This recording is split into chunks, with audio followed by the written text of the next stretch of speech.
Hello बच्चों, एक बार फिर से आप सबका जस्टिन स्टडी केयर में स्वागत है। आप देख रहे यूट्यूब पे जस्टिन स्टडी केयर।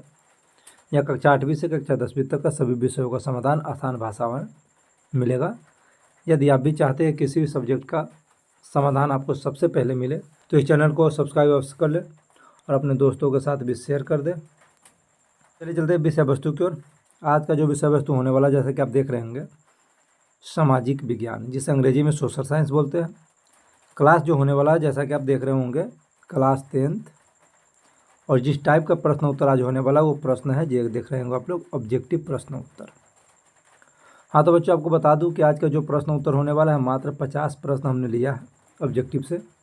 और ये 50 प्रश्न परीक्षा के दृष्टिकोण से काफ़ी महत्वपूर्ण है। जैसा कि आप देख रहे होंगे, पहला प्रश्न, बोल्शेविक क्रांति कब हुई? ऑप्शन है फरवरी 1917, नवंबर 1917, अप्रैल 1917, जुलाई 1905। तो बच्चों, बोल्शेविक क्रांति जो हुई थी नवंबर 1917 में हुआ था। इस प्रश्न का सही आंसर होगा ऑप्शन नंबर बी, नवंबर 1917। नोट करेंगे 1917, नवंबर 1917। चलिए चलते अगले प्रश्न की ओर। हिंद चीन पहुंचने वाले प्रथम व्यापारी कौन थे? ऑप्शन है अंग्रेज, फ्रांसीसी, पुर्तगाली, डच। हाँ तो बच्चों, हिंद चीन पहुंचने वाले सबसे प्रथम व्यापारी जो थे वो थे पुर्तगाली। इस प्रश्न का जो सही आंसर होगा ऑप्शन नंबर सी, पुर्तगाली। चलिए देखते हैं अगला प्रश्न। प्रश्न 3 क्या कह रहा है, देखेंगे। असहयोग आंदोलन का प्रस्ताव कांग्रेस के किस अधिवेशन में पारित हुआ? ऑप्शन है सितंबर 1920 कलकत्ता, अक्टूबर 1920 अहमदाबाद, दिसंबर 1920 नागपुर, नवंबर 1920 फैजपुर। इस प्रश्न का जो सही आंसर होगा ऑप्शन नंबर है सितंबर 1920 कोलकाता। असहयोग आंदोलन महात्मा गांधी द्वारा, देखेंगे, महात्मा गांधी द्वारा चलाया गया पहला जन आंदोलन था। इसका एक ही उद्देश्य था, ब्रिटिश शासन को जड़ से उखाड़ फेंकना और भारतीयों को स्वतंत्रता दिलाना। प्रश्न 4 क्या कह रहा है, देखेंगे। राष्ट्रीय स्वयंसेवक संघ की स्थापना कब और किसने की? ऑप्शन है, जैसा कि देख पा रहे होंगे, ऑप्शन है 1923 गुरु गोलवलकर, बी 1925 के बी हेडगेवार, 1926 चित्तरंजन दास, 1928 लालचंद। अभी इसे हम लोग आरएसएस के नाम से भी जानते हैं। आरएसएस अर्थात इसी का फुल फॉर्म होता है राष्ट्रीय स्वयंसेवक संघ। इसकी स्थापना 1925 ईस्वी में के बी हेडगेवार ने किया था। के बी हेडगेवार कौन थे? के बी हेडगेवार पेशे से एक चिकित्सक थे। इन्होंने आरएसएस अर्थात राष्ट्रीय स्वयंसेवक संघ की स्थापना 1925 में किया था।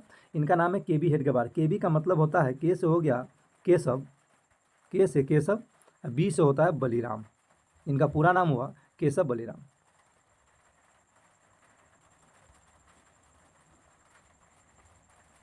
प्रश्न 5 देखेंगे। इंग्लैंड में सभी स्त्री एवं पुरुषों को वयस्क मताधिकार कब प्राप्त हुआ? ऑप्शन है 1838, 1881, 1928, 1932। इस प्रश्न का जो सही आंसर होगा ऑप्शन नंबर सी, 1928 होगा, 1928। चलिए चलते अगला प्रश्न। प्रश्न 6 देखेंगे। कौन सा सामाजिक वर्ग बुद्धिजीवी वर्ग के रूप में उभर कर आया? ऑप्शन है उद्योगपति, पूंजीपति, श्रमिक वर्ग, मध्यम वर्ग। इस प्रश्न का जो सही आंसर होगा ऑप्शन नंबर डी, मध्यम वर्ग। मध्यम वर्ग को एक और नाम से जानते हैं, बुर्जुआ वर्ग। ध्यान रखिएगा, बुर्जुआ वर्ग। प्रश्न 7 देखेंगे। जैसा कि आप देख रहे होंगे, प्राचीन काल में किस स्थल मार्ग से एशिया और यूरोप का व्यापार होता था? ऑप्शन है सूती मार्ग, रेशम मार्ग, उत्तरापथ, दक्षिण पथ।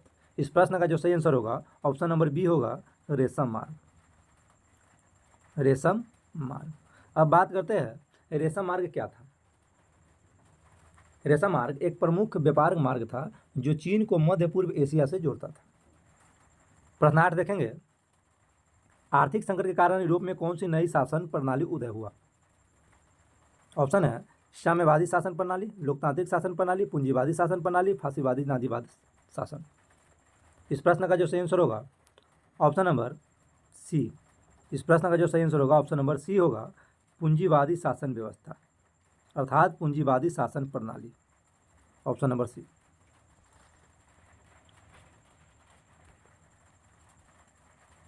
प्रश्न 8 देखेंगे। किस पत्र ने रातों रात वर्नाक्यूलर प्रेस एक्ट से बचने के लिए अपनी भाषा बदल दी थी? ऑप्शन है हरिजन, अमृत बाजार पत्रिका, भारत मित्र, हिंदुस्तान रिव्यू। इस प्रश्न का जो सही आंसर होगा ऑप्शन नंबर बी होगा, अमृत बाजार पत्रिका। अमृत बाजार पत्रिका, जैसा कि ऑप्शन में बी में दिख रहे होंगे आप लोग। इस प्रश्न का जो सही आंसर होगा ऑप्शन बी, अमृत बाजार पत्रिका। अमृत बाजार पत्रिका बंगाली भाषा में छपा था, बंगाली भाषा में छपा था और वर्नाक्युलर प्रेस एक्ट से बचने के लिए इन्होंने रातों रात अपनी भाषा बदलती थी, बंगाली भाषा से बदलकर अंग्रेजी कर दिया था, अंग्रेजी कर दिया था। इसे ध्यान रखेंगे आप लोग।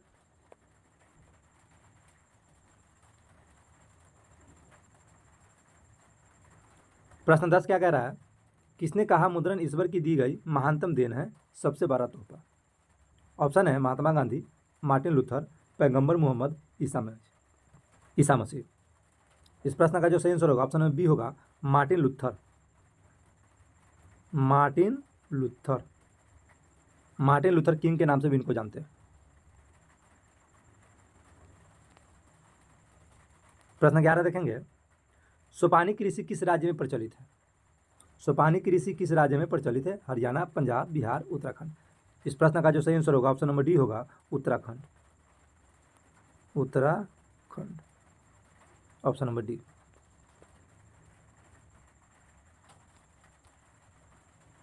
प्रश्न 12 देखेंगे, भारतीय अंतर्देशीय जलमार्ग प्राधिकरण का गठन किस वर्ष किया गया था? ऑप्शन है 1986, 1988, 1985, 1989। इस प्रश्न का जो सही आंसर होगा 1986। इस प्रश्न का जो सही आंसर होगा 1986। पूरा डेट जाने तो 27 अक्टूबर 1986। 27 अक्टूबर 1986। यहाँ पे ऑप्शन में सिर्फ वर्ष दिया गया है। यदि आप परीक्षा में वर्ष के साथ तारीख और महीना जो दे दे तो हमारा आंसर होना चाहिए 27 अक्टूबर 1986।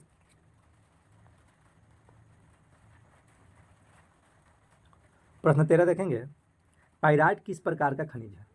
पाइराइट जो है किस प्रकार का खनिज है?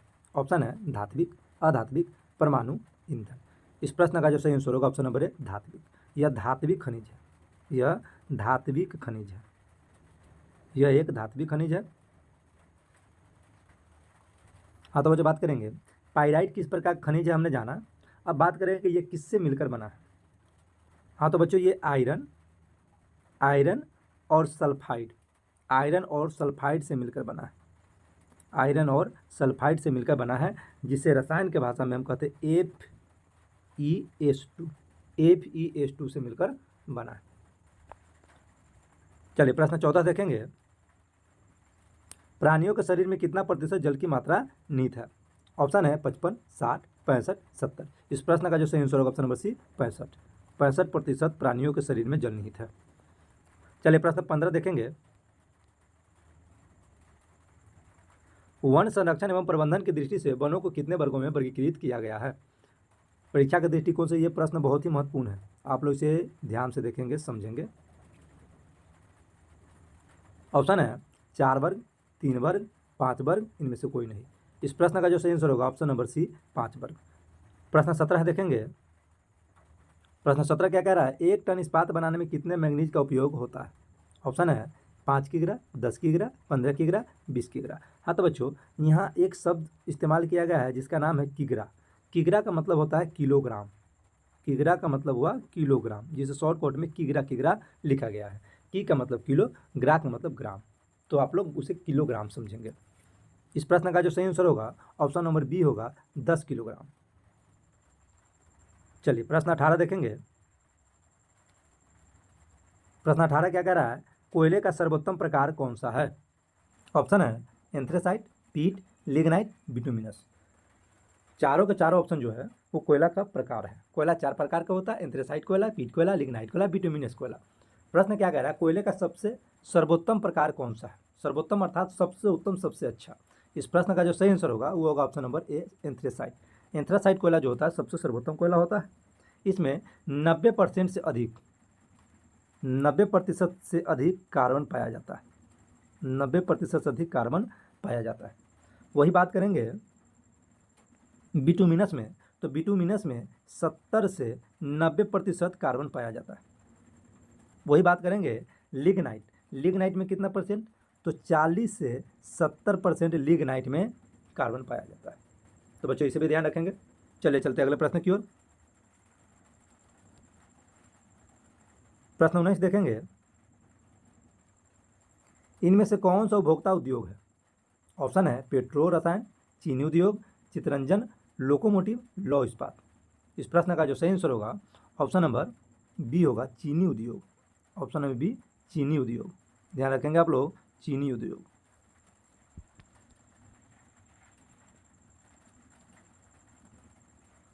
प्रश्न 20, संघ सरकार का उदाहरण है। संघ सरकार का उदाहरण है, ऑप्शन है अमेरिका, चीन, ग्रेट ब्रिटेन, इनमें से कोई नहीं। इसका सही आंसर होगा ऑप्शन नंबर ए, अमेरिका। हाँ तो बच्चों, वहीं बात करें संघ सरकार का और कौन सा देश उदाहरण हो सकता है, तो उसमें अपना भारत भी है। भारत भी संघ सरकार की सूची में आता है। कनाडा हो गया, संयुक्त राज्य अमेरिका हो गया, ऑस्ट्रेलिया हो गया, जर्मनी हो गया। ये सब संघ सरकार का उदाहरण है, ध्यान रखेंगे।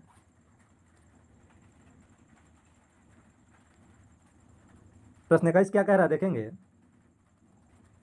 2001 के जनगणना के अनुसार बिहार की नगरीय आबादी कितनी थी या कितनी है। ऑप्शन है 20.5%, 10.5%, 15.5%, 25%। इस प्रश्न का जो सही आंसर होगा ऑप्शन नंबर डी होगा, 25%। 2001 के जनगणना के अनुसार बिहार की नगरीय आबादी 25% थी।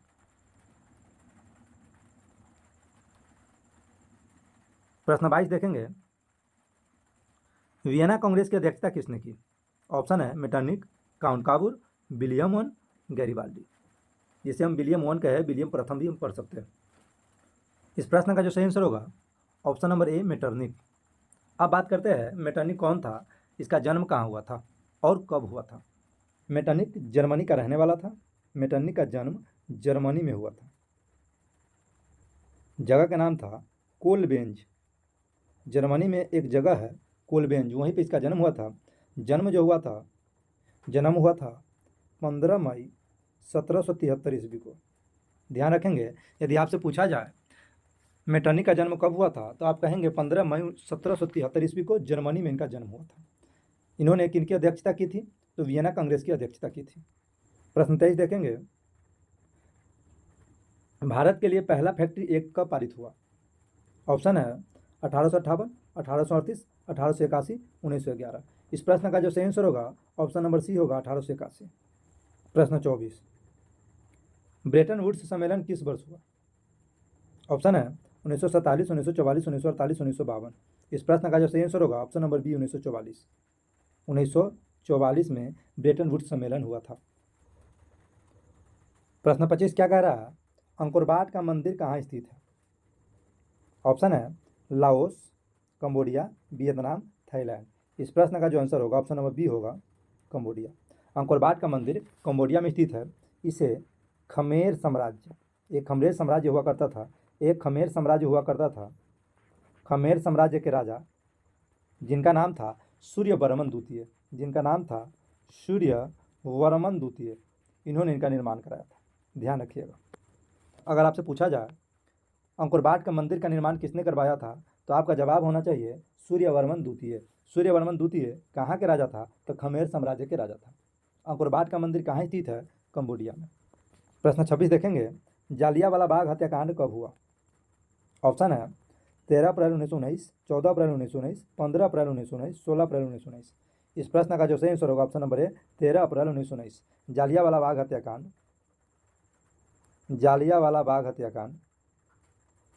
बाग हत्याकांड 13 अप्रैल 1919 ईस्वी को अमृतसर में हुआ था। कहाँ हुआ था, अमृतसर। अमृतसर कहाँ है, ध्यान रखिएगा, अमृतसर पंजाब में है। चलिए प्रश्न 27 देखेंगे, हिंद स्वराज पुस्तक किसने लिखी। ऑप्शन है सरदार वल्लभ भाई पटेल, महात्मा गांधी, सुभाष चंद्र बोस, पंडित नेहरू। इस प्रश्न का जो सही आंसर होगा महात्मा गांधी। हिंद स्वराज नामक पुस्तक महात्मा गांधी ने लिखा था। महात्मा गांधी, ध्यान रखेंगे आप लोग, हिंद स्वराज पुस्तक महात्मा गांधी जी द्वारा लिखा गया था। प्रश्न 28 देखेंगे, हीराकुंड बांध बना है, अर्थात हीराकुंड बांध किस नदी पर बना है। प्रश्न कहने का मतलब यही हुआ। ऑप्शन है महानदी पर, गंगा पर, सोन नदी पर, कृष्णा नदी पर। इस प्रश्न का जो सही आंसर होगा ऑप्शन नंबर ए, महानदी पर। प्रश्न 29 देखेंगे, क्या कह रहा है, निम्न में से कौन प्राकृतिक आपदा है। ऑप्शन है आग लगना, बम विस्फोट, भूकंप, रासायनिक दुर्घटनाएं। इस प्रश्न का जो सही आंसर होगा ऑप्शन नंबर सी होगा, भूकंप। भूकंप जो है प्रकृति प्रदत्त प्रकृति प्रदत्त प्रकृति प्रदत्त आपदा है। अर्थात कहने का मतलब हुआ ये एक ऐसा आपदा है जो ईश्वरीय देन है। बाकी हम लोग आग देख रहे हैं, बम देख रहे हैं, रासायनिक दुर्घटना देख रहे हैं, ये सब कृत्रिम आपदा है अर्थात मानव जनित आपदा है। प्रश्न 30 देखेंगे। 30 नंबर क्या कह रहा है? महासागर की तल्ली में होने वाले कंपन का परिणाम है। हम लोग कभी कभी सुनते होंगे सुनामी का नाम, आप लोग अवश्य सुने होंगे। सुनामी का नाम आप लोग अवश्य सुने होंगे। सुनामी का नाम आप लोग कभी न कभी जरूर सुने होंगे। तो महासागर के तली में जब कंपन होता है तो इस कंपन को सुनामी के नाम से जानते हैं, या इस कंपन का परिणाम ये होता है कि सुनामी आता है। तो इस प्रश्न का जो सही आंसर होगा ऑप्शन नंबर सी होगा, सुनामी। प्रश्न 31 देखेंगे। बिहार में रेल वर्कशॉप कहाँ स्थित है? ऑप्शन है जमालपुर, भागलपुर, मुंगेर, पटना। इस प्रश्न का जो सही आंसर होगा ऑप्शन नंबर ए होगा, जमालपुर। जमालपुर, बिहार में रेल वर्कशॉप जमालपुर में स्थित है, ऑप्शन नंबर ए। प्रश्न 32 देखेंगे। कांटी तापीय विद्युत परियोजना किस जिला में स्थित है? ऑप्शन है पूर्णिया, सिवान, मुजफ्फरपुर, पूर्वी चंपारण। इस प्रश्न का जो सही आंसर होगा ऑप्शन नंबर सी होगा, मुजफ्फरपुर। कांटी तापीय विद्युत परियोजना मुजफ्फरपुर जिला में स्थित है। प्रश्न 33 क्या कह रहा है? संसार का सबसे लोकप्रिय साधन क्या है? ऑप्शन है telephone, mobile, walkie talkie, radio. बात किया जाए पूर्व की, तो पूर्व में संचार का सबसे लोकप्रिय साधन रेडियो हुआ करता था। उसके बाद आया टेलीविज़न, जिसे हम टीवी के नाम से जानते हैं, टेलीविज़न। अब इन सब का स्थान एकमात्र मोबाइल ले रखा है, मोबाइल। इस प्रकार हम कह सकते हैं संचार का सबसे लोकप्रिय साधन वर्तमान समय में कोई है तो वो है मोबाइल। पूर्व की बात करें तो पूर्व में रेडियो हुआ, कुछ समय तक रेडियो रहा, कुछ समय तक टेलीविज़न रहा। अब जो वर्तमान में है वो मोबाइल है। प्रश्न 34 क्या कह रहा है? कोसी में बाढ़ आने का क्या कारण है?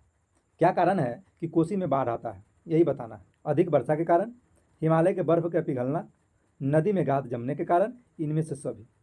तो आपको बताते चले, कोसी में बाढ़ आने का कारण उपयुक्त सभी है, यानी कि अधिक वर्षा होने के कारण, हिमालय के बर्फ के पिघलने के कारण, नदी में गाद जमने के कारण, इनमें। अतः हम कह सकते हैं इस प्रश्न का जो आंसर होगा ये सभी होगा, सभी के सभी ऑप्शन सही है। प्रश्न 35 देखेंगे। बिहार में जीवन यापन का मुख्य साधन है, हमें बताना है बिहार में जीवन यापन का सबसे मुख्य साधन क्या है? ऑप्शन है कृषि, उद्योग, व्यापार, इनमें सभी। तो बिहार में जीवन यापन का सबसे मुख्य अगर साधन अभी भी कोई है तो वो है कृषि। अधिकांश लोग कृषि से अपना जीवन यापन करते हैं। इस प्रकार से हम कह सकते हैं बिहार में जीवन यापन का मुख्य साधन कोई है तो वो कृषि है, ध्यान रखेंगे। प्रश्न 36 क्या कह रहा है? किस नदी को बिहार का शोक कहा जाता है? सोन नदी, कोसी नदी, पुनपुन नदी, गंगा नदी। इस प्रश्न का जो सही आंसर होगा वो होगा ऑप्शन नंबर बी, कोसी नदी। अब बात करते हैं कोसी नदी नेपाल के हिमालय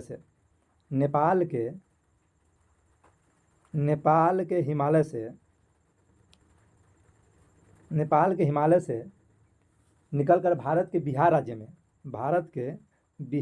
में बहती है। और हिमालय के जिस स्थान से ये निकलती है उस स्थान का नाम है बरून हिमनद।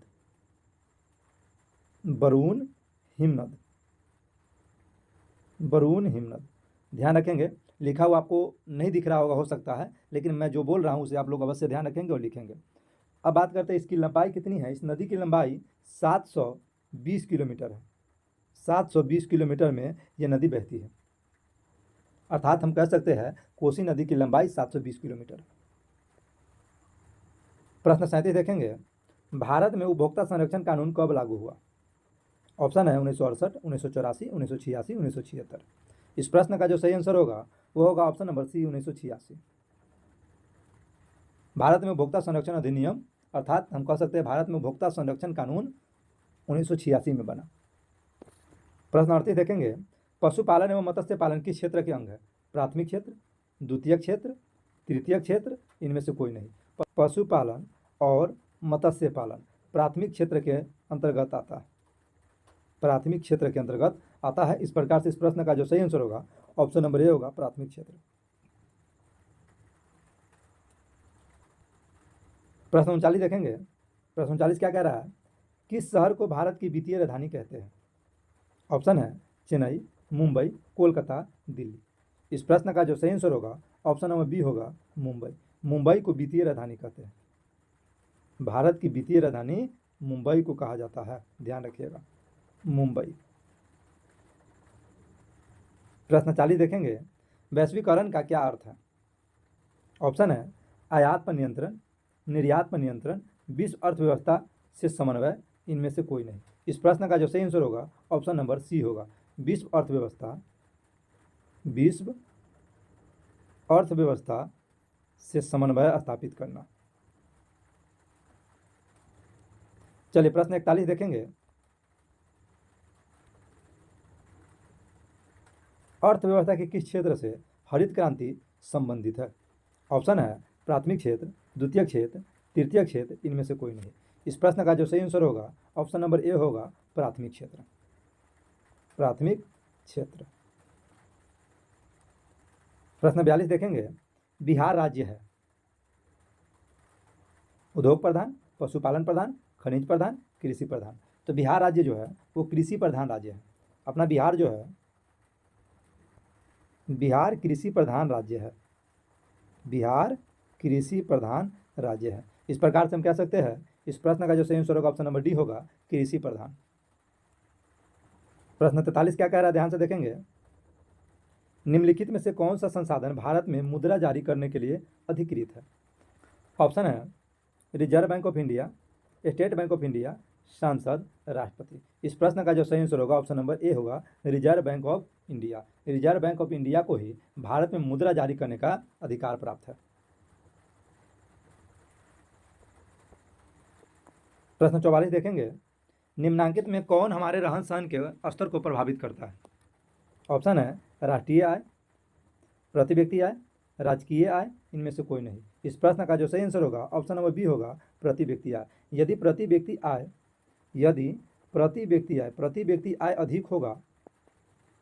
आय अधिक होगा तो सभी लोगों का रहन सहन का स्तर उच्च होगा या रहन सहन के स्तर में बदलाव आएगा। इस प्रकार से हम कह सकते हैं हमारे रहन सहन के स्तर को प्रभावित करता है प्रति व्यक्ति आय।